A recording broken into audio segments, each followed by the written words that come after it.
fixed every useless card in Clash Royale.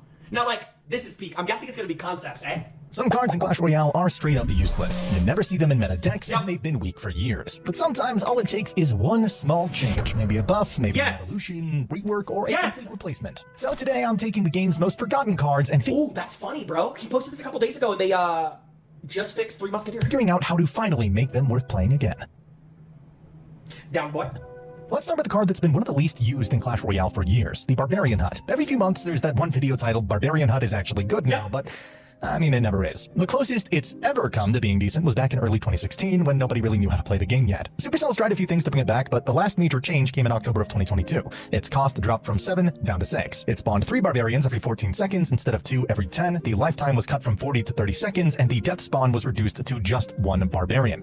On paper, that rework sounded like it might fix things. Faster waves, more barbarians overall, and cheaper to play. But in practice, it just didn't matter. The meta had already shifted way too far. The game was faster, cheaper, Dude, but what if they made it 5 elixir? Would it be too good then? Way more about tempo. A 6 elixir building that takes a half minute to do anything meaningful doesn't stand a chance when everyone's cycling cannons and Teslas every 10 seconds. And that's really the core issue. Barbarian Hut just can't keep up. The barbarians themselves aren't strong enough to justify its cost. They die to almost every splash card in the game, they're too slow to pressure, and they don't trade well on defense anymore. So a building that spawns less effective barbarians, slower, and for more elixir is doomed from the start. You can get equal or better defensive value from cheaper options like cannon or goblin cage, and those don't completely kill your tempo. A possible fix would be an evolution, maybe one that spawns evolved barbarians or maybe elite barbarians. That could instantly make it scarier. That sounds like a horrible idea. And it'd at least feel rewarding to play. But even that wouldn't solve the real problem. It'd just be another short-term spike in power, one of those cards that dominates for a season, gets nerfed, and why is the barbarian flying? Disappears again. What the Hut actually needs is identity. Something that gives it a clear reason to exist beyond being a slow barbarian dispenser. One approach could be similar to the Goblin Hut rework, where it only spawns barbarians when enemies are in range. That would make it an interactive defensive building instead of a passive elixir sink, a card that reacts. But honestly, I'd love to see Supercell go even further with it. I mean, imagine if Barbarian Hut was reimagined completely, turned into a Barbarian King. I always thought that it was a missed opportunity when we caught the Golden Knight and not the Barbarian King. And it wouldn't even have to be a champion. It could be a melee troop that spawns barbarians over time, or one that calls them in after he's been out of combat for a few seconds, kind of like the evolved Royal Ghost. And it would make sense because he's also able to spawn barbarians in Clash of Clans. And yeah, that might sound wild, but it's not totally out of reach. The Furnace literally turned into a troop too, so